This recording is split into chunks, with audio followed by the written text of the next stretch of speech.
Nature സുംലൻസിൻ്റെ ഇന്നത്തെ യാത്ര മീശപ്പുലിമലയിലേക്കാണ്. മീശപ്പുലിമലയിൽ മഞ്ഞ് പെയ്യുന്നത് കണ്ടിട്ടുണ്ടോ? സഞ്ചാരികളുടെ പറുദീസയായ സ്ഥലമാണ് മീശപ്പുലിമല. സൗത്ത് ഇന്ത്യയിലെ രണ്ടാമത്തെ ഏറ്റവും ഉയരം കൂടിയ സ്ഥലം കൂടിയാണിത്. പശ്ചിമഘട്ടത്തിലെ ആദ്യ ട്രക്കിംഗ് സ്ഥലവും ഏറ്റവും ഉയരം കൂടിയ അക്കോമഡേഷനും ഇവിടെയാണ് സ്ഥിതി ചെയ്യുന്നത്. 9 മലകൾ കയറി പീക്ക് പോയിന്റിലെത്തിയാൽ മേഘങ്ങൾക്ക് മുകളിൽ നിന്ന് മേഘങ്ങളെ കാണാൻ കഴിയും എന്നതാണ് ഈ സ്ഥലത്തിൻ്റെ ഏറ്റവും വലിയ പ്രത്യേകത. എന്നാൽ നമ്മുടെ യാത്രയിൽ ഈ ഡയലോഗിന് ചെറിയൊരു വ്യത്യാസമുണ്ട്. ഞങ്ങൾ പോയ ദിവസം മഞ്ഞിന് പകരം മഴയാണ്. അതുകൊണ്ട് തന്നെ മീശപ്പുലിമലയിലെ മഴക്കാഴ്ചകൾ നമുക്ക് കാണാം. മീശപ്പുലിമലയിലെ യാത്രയും ടെൻറ്റ് സ്റ്റേയും മഴ ആസ്വദിച്ചുള്ള ട്രക്കിങ്ങും ഒക്കെയാണ് ഈ വീഡിയോയിലുള്ളത്. ഇടുക്കി ജില്ലയിലെ മൂന്നാറിൽ സ്ഥിതി ചെയ്യുന്ന ഒരു മലയാണ് മീശപ്പുലിമല. ഇതിൻ്റെ ഉയരം 8661 അടിയാണ്.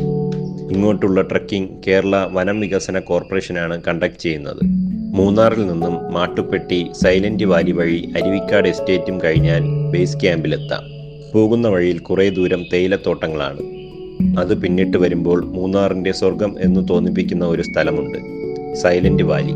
കണ്ണൻ ദേവൻ പ്ലാന്റേഷനുള്ളിൽ സ്ഥിതി ചെയ്യുന്ന സ്ഥലമായതിനാൽ തന്നെ അധികം ആർക്കും അറിയില്ല. പ്രത്യേക പെർമിഷനോ മീശപ്പുലിമല ട്രക്കിങ്ങോ എടുത്തവർക്ക് ഇവിടെ വരാൻ കഴിയും.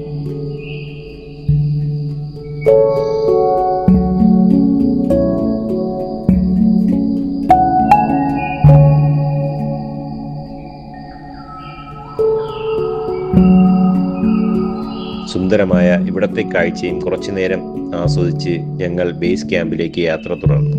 ഇനി അങ്ങോട്ട് ഓഫ് റോഡ് യാത്രയാണ്. ജീപ്പിലാണ് നമ്മുടെ യാത്ര.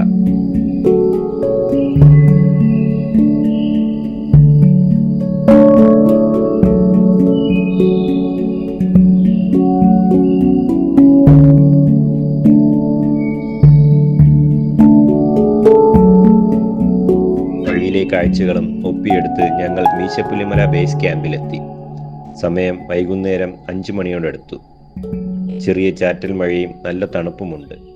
വെൽക്കം ഡ്രിങ്കായി കിട്ടിയ കട്ടൻ ചായയും ബിസ്ക്കറ്റും കഴിച്ച് നമ്മുടെ ടെൻറ്റിലേക്ക് പോയി. 2 പേർക്കും 3 പേർക്കും കിടക്കാവുന്ന ടെൻറ്റുകളാണ് ഇവിടെ ക്രമീകരിച്ചിട്ടുള്ളത്. മഴ ആയതിനാൽ അട്ടശല്യവുമുണ്ട്.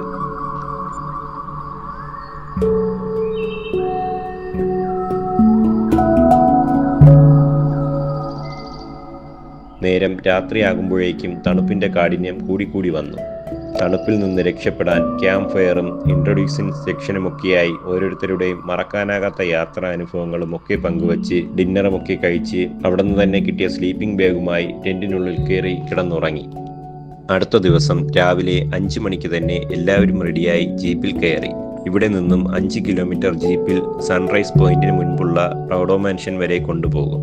മഴ ആയതിനാൽ സൺറൈസ് പ്രതീക്ഷയൊന്നുമില്ല. ഒടുവിൽ 6 മണിയോടെ റോഡോ മാൻഷനിലെത്തി. ചാറ്റൽ മഴയും കോടമഞ്ഞും കോരിത്തരിക്കുന്ന തണുപ്പും. കോടമഞ്ഞും തണുപ്പും കാരണം കാഴ്ചകളൊക്കെ മങ്ങലേറ്റിട്ടുണ്ട്. എങ്കിലും മീശപ്പുലിമലയിൽ മഴ പെയ്യുന്ന കാഴ്ചയും ഒരു മറക്കാനാവാത്ത പ്രത്യേക അനുഭവമാണ് സമ്മാനിച്ചത്. മഴ ആസ്വദിച്ച് നമ്മുടെ മീശപ്പുലിമല ട്രക്കിംഗ് ആരംഭിച്ചു. 9 മലകൾ കയറി ഇറങ്ങണം. മഴയും കോടമഞ്ഞും നല്ല തണുത്ത കാറ്റും. കയ്യൊക്കെ മരവിച്ച അവസ്ഥയായി. ഓരോ മലയും കയറി ഇറങ്ങി നമ്മുടെ യാത്ര തുടർന്നു. മീശപ്പുല്ല് ധാരാളമായി കാണപ്പെടുന്ന സ്ഥലമായതുകൊണ്ടാണ് ഇവിടെ മീശപ്പുല്ല് മല എന്ന് അറിയപ്പെടുന്നത്. അതുപോലെ ധാരാളം വരയാടുകളുടെ ആവാസ സ്ഥലം കൂടിയാണിത്. മഴയും കോടമഞ്ഞും കാഴ്ചകൾ മറയ്ക്കുന്നതിനാൽ വരയാടിനെ ഒന്നിനെയും തന്നെ കണ്ടില്ല. ഒടുവിൽ യാത്ര മീശപ്പുലിമല വ്യൂ പോയിന്റിലെത്തി.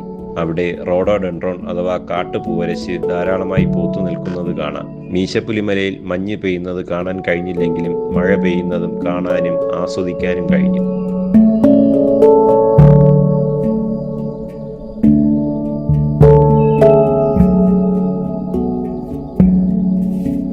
കുറേ നേരം ഇവിടെ ഇരുന്ന് വിശ്രമിച്ച ശേഷം സമുദ്രനിരപ്പിൽ നിന്നും 8661 അടി ഉയരത്തിൽ നിന്നും ഞങ്ങൾ തിരിച്ചിറങ്ങി.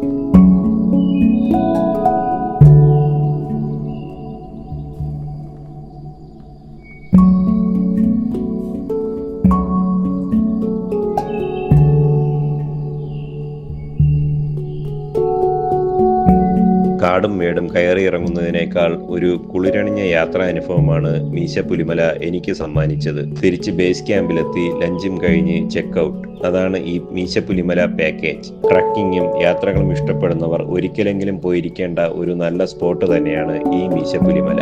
കൂടുതൽ കാഴ്ചകളും യാത്രാവിശേഷങ്ങളുമായി കാണുന്നതുവരെ എല്ലാവർക്കും നല്ലൊരു ദിനം ആശംസിക്കുന്നു.